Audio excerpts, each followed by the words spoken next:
Je suis Elio de mon nom civil, Elio Volpolini. Je suis d'origine italienne, mais je suis en France depuis des siècles. Et, et mon nom de moine, c'est Tenzin Denieu. Je suis devenu moine il y a 6 ans, en 2016. Et donc j'ai eu mon ordination à Bodh Gaya, qui est la ville sainte des bouddhistes, en Inde.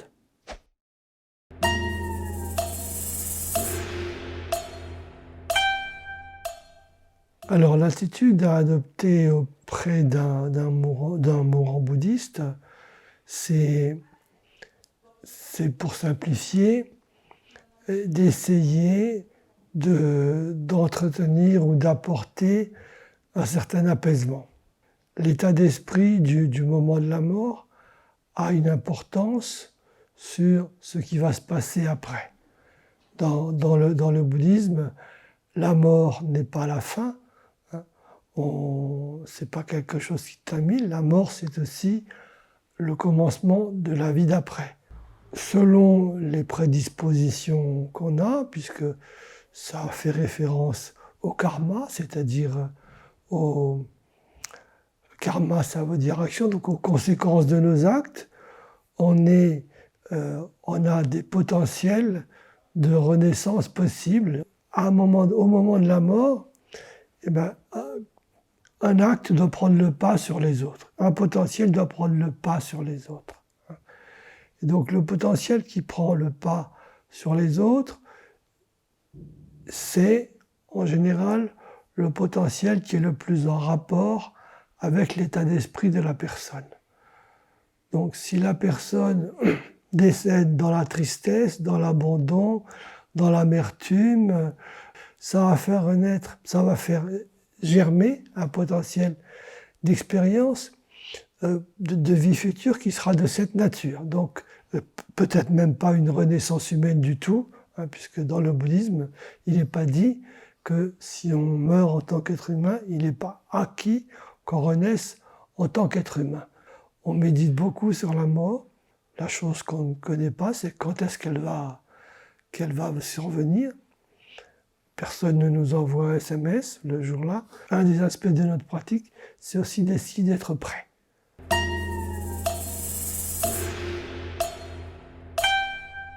Dans la vision bouddhiste, le moment de la mort effective ne correspond pas nécessairement, et pratiquement pas toujours, au moment de la mort clinique. Il y a 8 étapes au moment de la mort, et les premières étapes, c'est l'arrêt du fonctionnement de tous les éléments, on va dire, corporels, et donc le fait de voir, d'entendre, de sentir, de bouger, ça correspond aussi à ce qu'on appelle la dissolution des éléments, et ça correspond à peu près au moment de la mort clinique. Il y a ensuite un gros élément qui doit se dissoudre, c'est la conscience. La conscience, ça peut mettre 3 jours pour quitter le corps. Mais quand bien même ces étapes sont bien définies dans les textes, il se peut que dans la réalité des faits, les choses se chevauchent un peu, et que donc la conscience, toutes ces capacités de percevoir n'aient pas complètement cessé de fonctionner, et que la conscience elle-même ne soit pas complètement partie.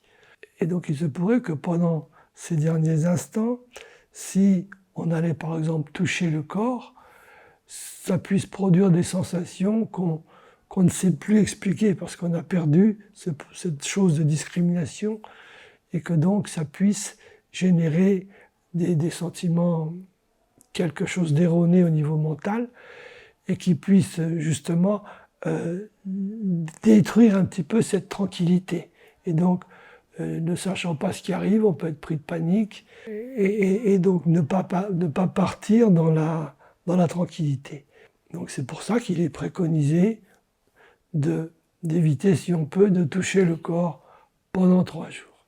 C'est facile à faire à la maison, encore que, et c'est plus difficile à faire maintenant à l'hôpital. Il se peut que si c'est une destinée favorable, la conscience quitte le corps par le haut du corps, et si c'est une renaissance défavorable, la conscience quitte le corps par le bas du corps.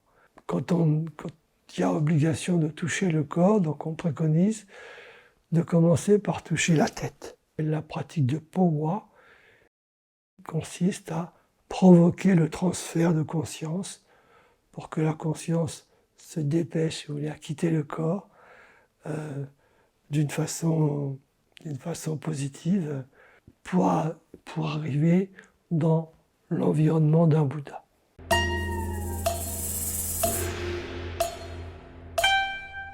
En ce qui concerne la cérémonie bouddhiste, ça dépend là aussi un petit peu des circonstances.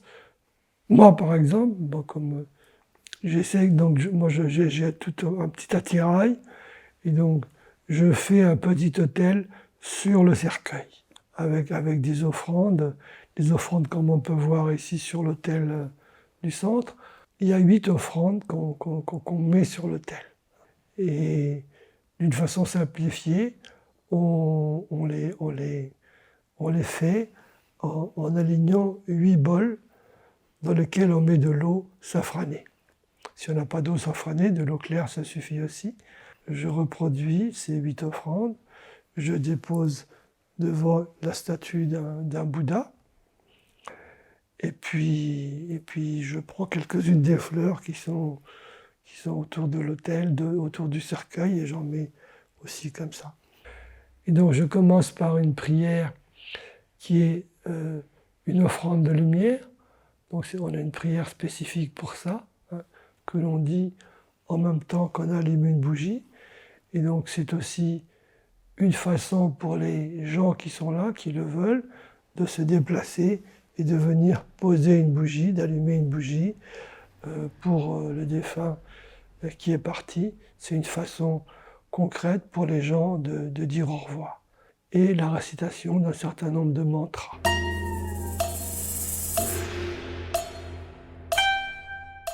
Lorsque la personne quitte son corps et qu'elle rentre dans cet état intermédiaire qu'on appelle le bardo, en attendant une nouvelle renaissance. Donc, si la personne n'a aucune capacité, on va dire, à transformer le processus de la mort en expérience spirituelle, on dit que l'esprit, il est dans ce processus comme une coquille de noix dans un torrent de montagne. Donc il est ballotté par ce qui l'a poussé là. Ce passage dans l'état intermédiaire peut être assez rapide. Par contre, si la personne s'est entraînée à méditer là-dessus, si elle a acquis une aptitude, et grâce à nos prières, il est possible qu'elle puisse contrer cette poussée et peut-être refuser diverses renaissances qui semblent pas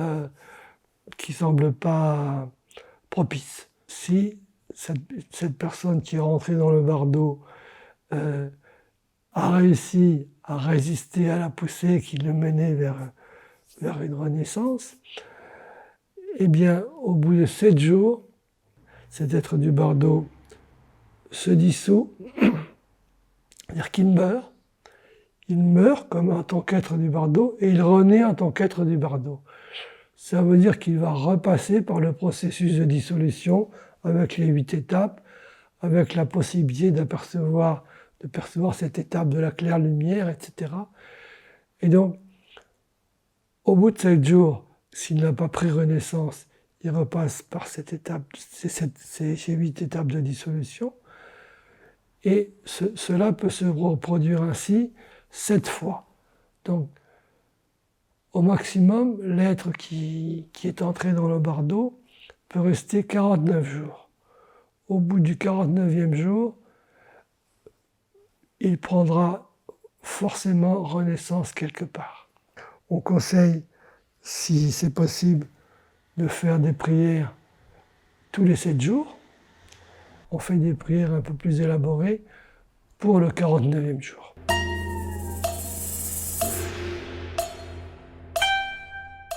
il n'y a pas non plus d'obligation de faire la crémation. En Inde, c'était ce qu'il y avait de plus facile à faire. Si on devait faire des cimetières en Inde, vu les milliards d'habitants qu'il y a, ça ferait des grands cimetières. Donc c'est une question de place. Au Tibet, selon l'endroit, s'il y avait du bois, c'était la crémation. S'il n'y avait pas du bois, ça pouvait être les vautours. En Occident, on a tendance à privilégier la crémation, mais ce n'est pas une obligation non plus. Dans les pays du sud-est asiatique, par exemple, c'est vrai que dans ces traditions-là, les pagodes peuvent recueillir les urnes funéraires et les conserver. En France, ce n'est pas autorisé.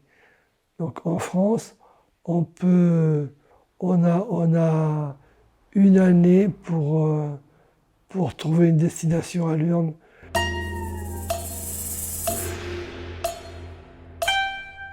Le fait d'agrémenter le corps, de le rendre joli, bon, au niveau du mourant, ça ne change rien. La personne est morte, l'esprit a quitté le corps, donc par rapport à la personne décédée, ça n'a pas d'incidence. Mais ça peut avoir une incidence pour la famille, donc c'est peut-être plus facile de faire le deuil avec un corps qui présente bien plutôt qu'avec un corps abîmé, etc.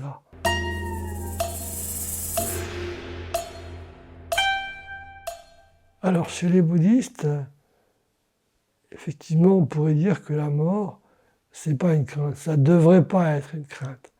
On a affaire avec cet ego qui est binaire, qui ne pense qu'à lui-même, parce que ça nous semble normal, c'est une sorte presque de légitime défense que de penser à soi d'abord et les autres ensuite. Sur la base de tout ça, nous faisons toutes les actions négatives possibles, qui nous semblent justifiées. Et de ce fait, eh bien, nous sommes un peu dans la crainte quand la mort se présente.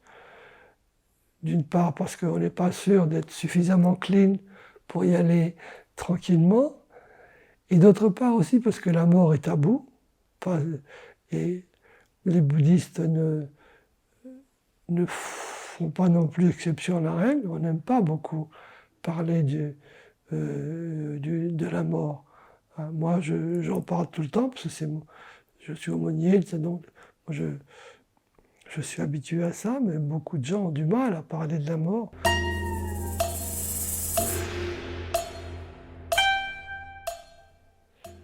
Donc toutes ces pratiques qu'on fait au moment de la mort, donc, c'est sûr qu'elles ont une importance pour la personne morte, selon les traditions, et donc selon le bouddhisme aussi, mais elles ont aussi une importance pour ceux qui restent.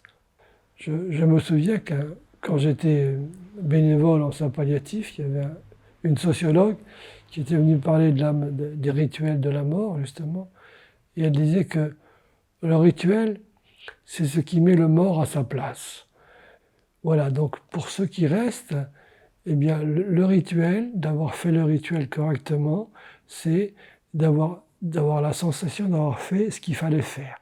On est tranquille par rapport à cette personne que ce qui va se produire après va se produire calmement parce qu'on a fait ce qu'il fallait pour, et donc on est satisfait de ça, et ça aide à penser qu'on a fait du bon travail, donc ça aide à faire le deuil.